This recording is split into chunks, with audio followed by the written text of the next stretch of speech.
રહી છે, કોઈ પ્રભુની સાથે ચોપાટ રમી રહી છે, કોઈ પોતાના હાથે પ્રભુને ભોજન કરાવી રહી છે. પ્રભુનો ગ્રહસ્થ આશ્રમ પણ બહુ આદર્શ અને સુખી. જેમ વ્રજલીલામાં અનેક ભક્તોના મનોરથો પૂર્ણ કર્યા, એમ દ્વારકા લીલામાં પણ પ્રભુએ બધાના મનોરથો પૂર્ણ કર્યા છે. વર્ણન આવે છે, આ રાણીઓ ભગવાનનું ઇપ્સિપ્ત પૂજન કરે. ઇપ્સિપ્ત પૂજન એટલે પતિની આજ્ઞાનું પાલન કરવું, ગુરુની આજ્ઞાનું પાલન કરવું. આજ્ઞાનું પાલન કરવું તેને ઇપ્સિપ્ત પૂજન કહેવાય. પ્રભુ જે પ્રમાણે આજ્ઞા કરે એ પ્રમાણે રાણીઓ કરે. ભગવાનની દરેક રાણીઓને 10-10 પુત્રો થયા છે. વિચારો કે ભગવાનનો પરિવાર કેટલો નાનો. 8 પટરાની 16,000 રાણી અને દરેકને 10-10 પુત્રો થયા. 1,60,080 પુત્રો ભગવાનને. વિચાર આવે કે ભગવાનને પુત્ર જ થયા છે, પુત્રીઓ નહીં થઈ હોય. શ્રી મહાપ્રભુજી સમજાવે છે, જ્યાં જ્યાં ભગવાનના સંતાનોનું વર્ણન છે, જેમ કે રૂકમણીજીના 10 પુત્રો, ચારો દેશના સુદેશનશ્ચ ચારો દેવ્યશ્ચ વીર્યવાન સુચારો વયારો ગુપ્તશ્ચ ભદ્રચારો તથા પર. પુત્રના નામની વચ્ચે જ્યાં જ્યાં ચ અક્ષર આવે છે, ચકાર આવે છે, સુદેશનશ્ચ ચારો દેહશ્ચ, ત્યાં પુત્રીઓનું વર્ણન છે. 10 પુત્રના નામ વચ્ચે 5 વાર ચકાર આવે. રૂકમણીજીને 10 પુત્રની સાથે 5 પુત્રીઓ થઈ છે. સુખદેવજી કે છે રીતે ભગવાનનો પરિવાર કરોડોની સંખ્યા સુધી પહોંચ્યો છે. એતેષામ પુત્ર પૌત્રશ્ચ બભ્રૂ કોટિશો નૃપ. ત્રીજી ચોથી પેઢીએ તો ભગવાનનો પરિવાર 56 કરોડ સુધી પહોંચ્યો. 56 કરોડ યાદવો થયા. જે સુખ વ્રજ ભક્તોને આપ્યું એ જ દ્વારકા લીલામાં 62મા અધ્યાયમાં અનિરુદ્ધના પુત્ર બાણાસુરની પુત્રી ઉષા સાથે થયા એની ચર્ચા કરી. બાણાસુર શિવજીનો ભક્ત હતો. અનિરુદ્ધે ઉષાનું હરણ કર્યું, યુદ્ધ કરવા માટે આવ્યો. બાણાસુરના પક્ષમાં શિવજી ભગવાનની સામે યુદ્ધ કરવા આવ્યા. ભગવાને જૃંભણાસ્ત્રથી શિવજીને મોહિત કરી દીધા. બાણાસુરને 1000 હાથ હતા. ભગવાને 998 હાથ સુદર્શન ચક્રથી કાપી નાખ્યા. શિવજી પ્રભુના શરણમાં આવ્યા, સ્તુતિ કરવા લાગ્યા. ભગવાને પ્રહલાદનો પૌત્ર અને બલિરાજાનો પુત્ર બાણાસુર અને ક્ષમા કરી, અભય વરદાન આપ્યું અને ધામધૂમથી અનિરુદ્ધજીની સાથે પછી ઉષાના લગ્ન સંપન્ન થયા છે. 64મા અધ્યાયમાં નૃગરાજાનું ચરિત્ર બતાવ્યું. યાદવ બાળકો વનમાં રમતા હતા. રમતા રમતા દડો કૂવામાં પડ્યો. કૂવામાં જોવા લાગ્યા. એ કૂવામાં એક બહુ મોટો કાચીડો દેખાયો. હતો કાચીડો, પણ શરીરમાંથી સોનાની જેમ તેજ જગારા મારી રહ્યો હતો. આવો કાચીડો કોઈએ જોયો નહીં. બહાર કાઢવાનો પ્રયત્ન કર્યો પણ એટલો મોટો નીકળે નહીં. બધા ગભરાયા, ભગવાનના શરણમાં આવ્યા. ભગવાન પધાર્યા અને પોતાના શ્રીયસથી ક્ષણ માત્રમાં પેલા કાચીડાને ઉપાડીને બહાર કાઢ્યો. જેવો પ્રભુના શ્રીયસનો સ્પર્શ થયો એમાંથી એક દિવ્ય પુરુષ પ્રગટ થયો. ભગવાન બધું જાણતા હતા પણ આ જગતને કર્મનો સિદ્ધાંત સમજાવવો હતો. ભગવાને પૂછ્યું, તમે કોણ? આ દશા શા માટે? ત્યારે કાચીડાએ પોતાની આત્મકથા કહી. પૂર્વના જન્મમાં હું નૃગ નામે રાજા હતો. ગાયોનું દાન દેવામાં મને પુષ્કળ આનંદ મળતો. મારા જીવનમાં મેં અસંખ્ય ગાયોનું દાન કર્યું. વર્ણન આવે છે ભાગવતજીમાં. નૃગ કે છે, કદાચ આકાશમાં જેટલા તારાઓ હશે એટલી ગાયોનું મેં દાન કર્યું હશે. કદાચ આ ધરતી ઉપર ધૂળની જેટલી કણો હશે એટલી ગાયોનું મેં દાન કર્યું હશે. કદાચ મેઘની ધારાઓ વરસી હશે એટલી ગાયોનું મેં દાન કર્યું હશે. વિચારો કે આપણે ત્યાં એક ગાય દાન કરવાનું કેટલું મહાત્મ્ય છે. તો જેણે આટલી ગાયોનું દાન કર્યું એને તો ઇન્દ્રાસન મળવું જોઈએ, મોક્ષ મળવો જોઈએ. કાચીડો કેમ થયો? એને આગળ કહ્યું કે એકવાર મારાથી દાન કરવામાં થોડી ભૂલ થઈ. એક ગાયનું દાન મેં એક બ્રાહ્મણને આપ્યું. એ ગાય ત્યાંથી છૂટી પડીને મારી બીજી ગાયોના ટોળામાં ભેગી થઈ ગઈ અને એ જ ગાયનું દાન મેં ભૂલથી બીજા બ્રાહ્મણને આપ્યું. એ બ્રાહ્મણ એકવાર ગાય ચરાવતો હતો. એના મૂળ માલિક એને ઓળખી લીધી કે આ ગાય તો મારી છે. પેલો કે આ ગાય તો રાજાએ મને દાનમાં આપી. બંને લડવા લાગ્યા, રાજા પાસે આવ્યા. રાજા કે તમે લડો નહીં, એક ગાયના બદલામાં હું તમને 1 લાખ ઉત્તમ ગાયો વાછરડા સાથે દાનમાં આપું. પણ પેલો બ્રાહ્મણ સંતોષી હતો, માન્યો નહીં ને ત્યાંથી ચાલ્યો ગયો. શરીર છૂટ્યું, ધર્મરાજાના દરબારમાં લઈને આવ્યા. રાજાએ પૂછ્યું, રાજન, તમારે પેલા પાપનું ફળ ભોગવવું છે કે પેલા પુણ્યનું ફળ ભોગવવું છે? મેં કહ્યું પાપનું ફળ પેલા ભોગવી લઉં. અજાણતા કરેલું કર્મ જે અપરાધ થયો એના કારણે કાચીડાની શુદ્રીઓને માર્યો. પ્રભુ આજે આપે કૃપા કરી, આપના શ્રીયસનો સ્પર્શ થયો, તમારો ઉદ્ધાર થયો. જો અજાણતા કરેલા કર્મનું ફળ પણ ભોગવવું પડે છે. આપણે કોઈ સારું કર્મ કરવા માંગતા હોઈએ પણ એમાં જરા જેટલી ભૂલ થાય તો પણ એ કર્મનું ફળ ભોગવવું પડે છે. તમને ઉદાહરણ આપું, બહેનો, તમે ઠાકોરજીની સામગ્રી માટે માવો સિદ્ધ કરો, એમાં દળેલી ખાંડ એટલે બુરું પધરાવવાનું હોય, બાજુમાં જ પેલો મીઠાનો દૂનો હોય, બુરાને બદલે ભૂલથી મીઠું પધરાવી દો તો શું થાય? શું થાય?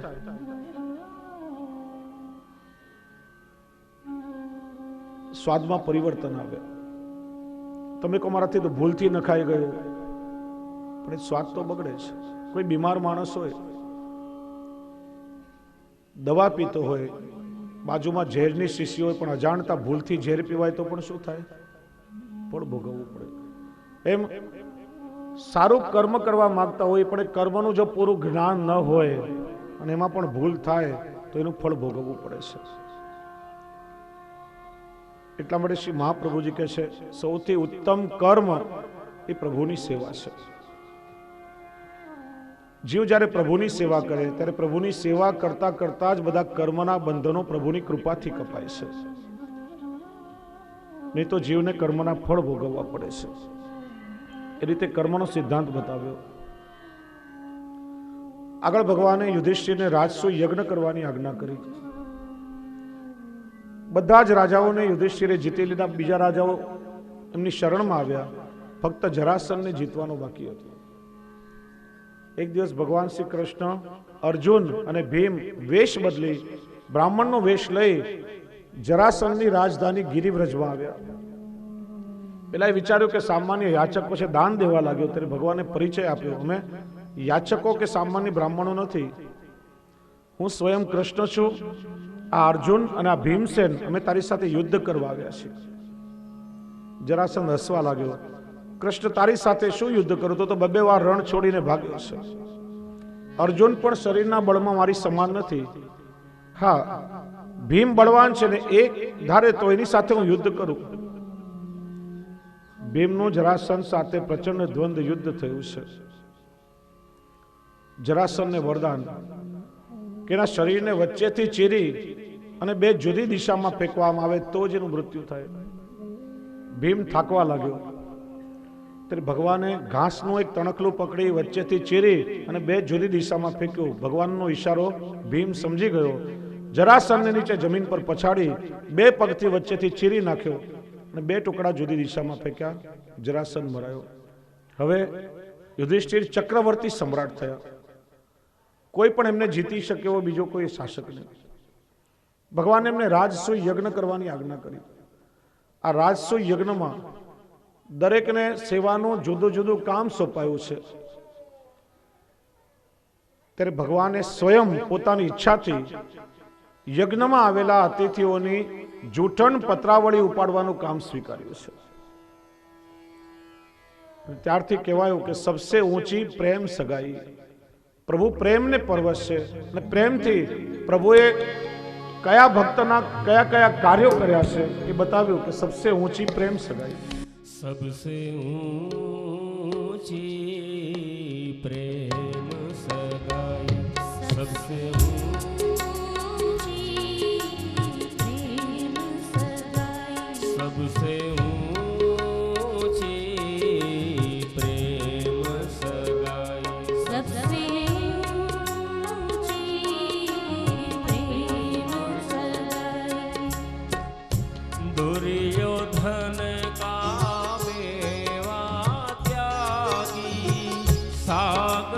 दूर घर पाई सबसे ऊंची प्रेम सगाई तो सबसे ऊंची प्रेम सगाई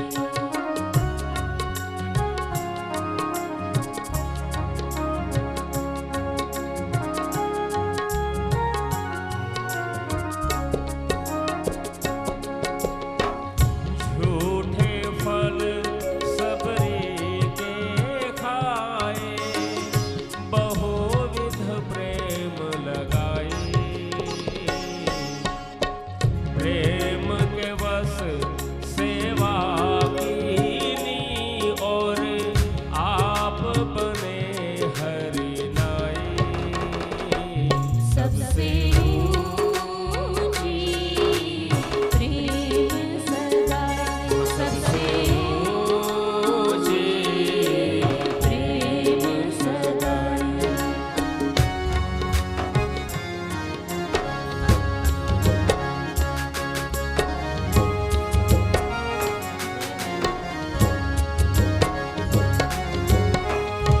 राजसूय युधिष्ठिर कीनो कामे रूठ उठाई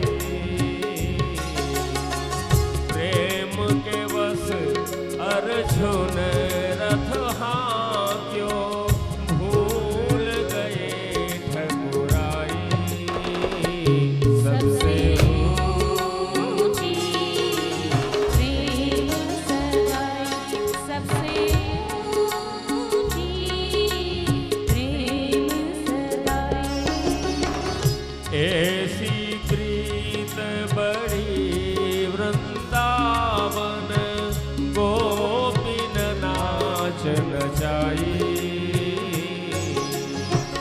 सूर क्रूर इस लायक नाही महालगी करो बड़ाई सबसे ऊंची प्रेम सगाई वो सबसे ऊंची प्रेम सगाई सबसे ऊंची प्रेम सगाई सबसे ऊंची प्रेम सगाई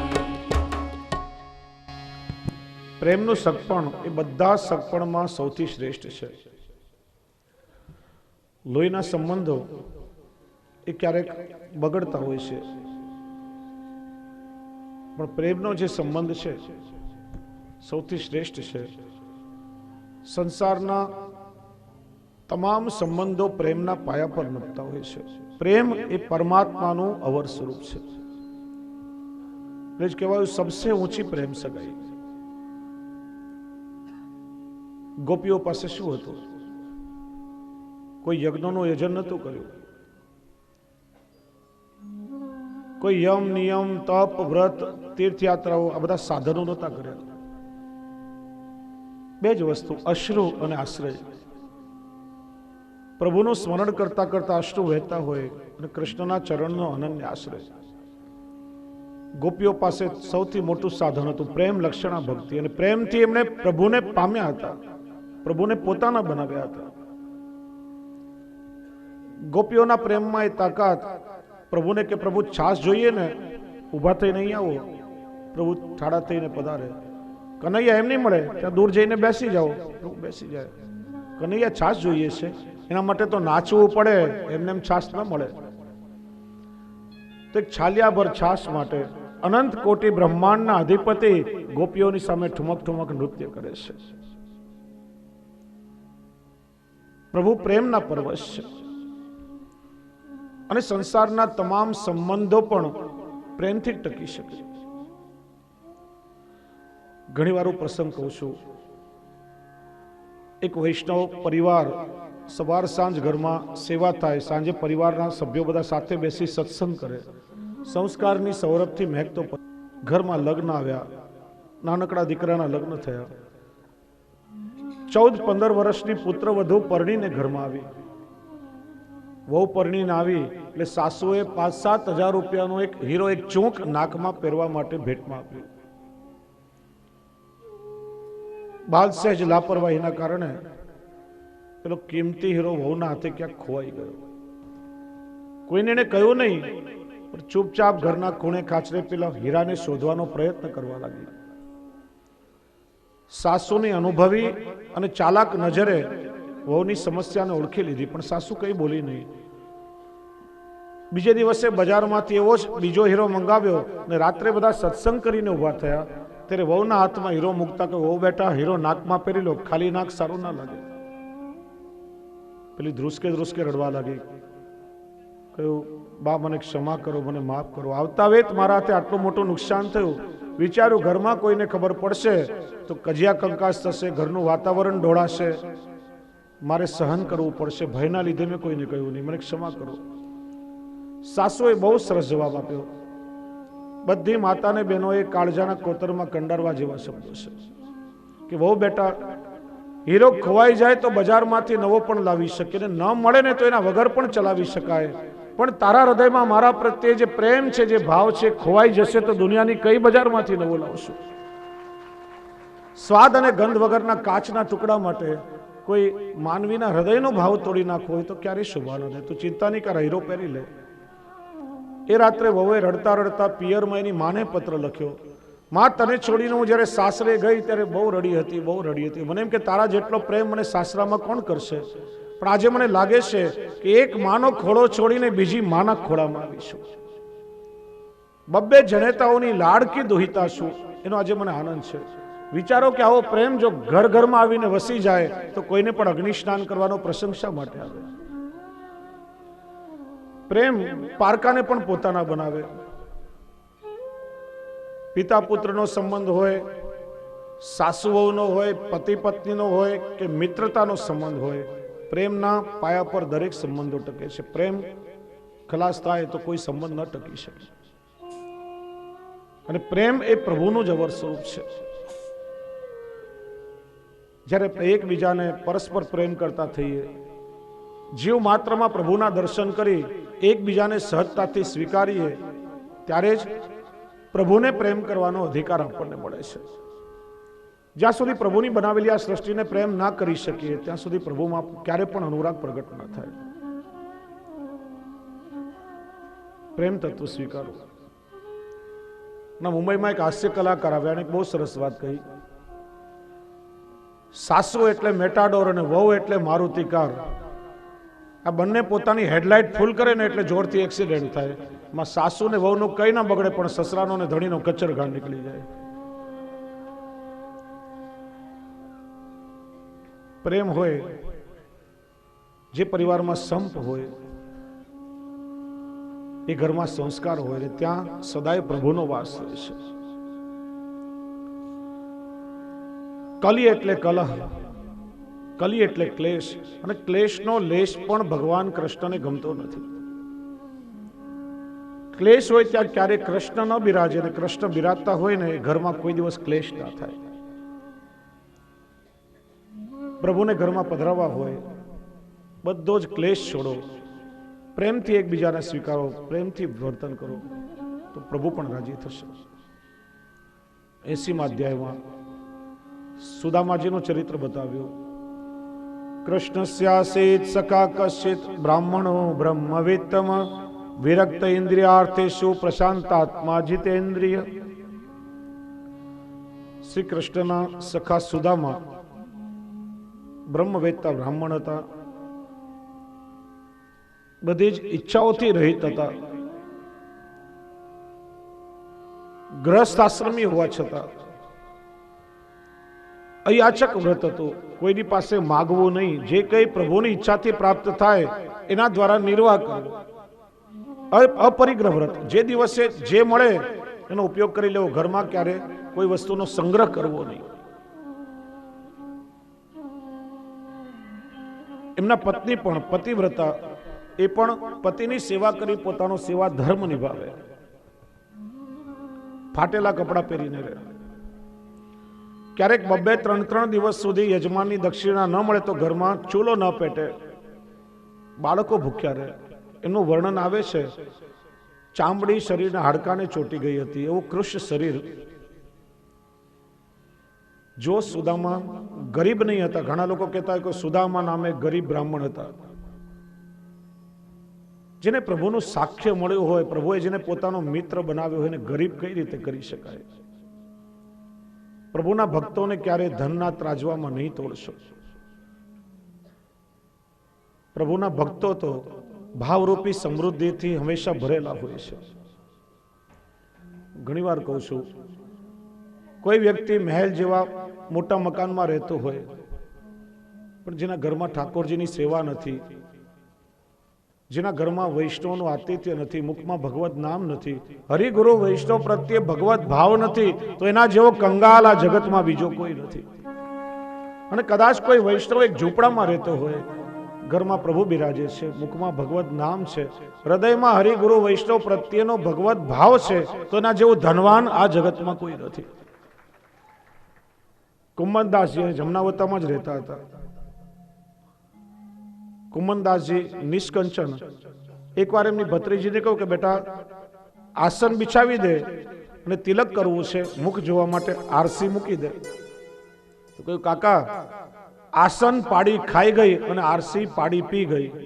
ઘાસનું આસન કરીને બિછાવે અને પાત્રમાં જલ ભરીને એમાં પોતાનું મુખ જોવે. ઘરમાં એક અરીસો પણ નહીં.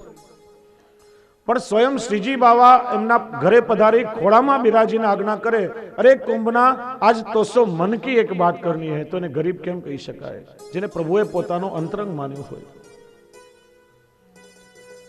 સુદામા ગરીબ નહીં હતા, વિરક્ત હતા. એકવાર પત્નીએ કહ્યું કે દ્વારકાધીશ કૃષ્ણ તમારા બાળપણના મિત્ર છે, અને એવું સાંભળ્યું છે કે જે પ્રભુના દર્શન કરવા જાય છે, પ્રભુ એમના દરેક મનોરથો પૂરા કરે છે. ક્યારે કોઈ ખાલી હાથે ત્યાંથી ફરતું નથી. અરે કૃપા કરે તો પોતાના ભક્તોને સ્વરૂપાનંદનું દાન કરી દેશે. તમે પણ એમના દર્શન કરવા જાઓ.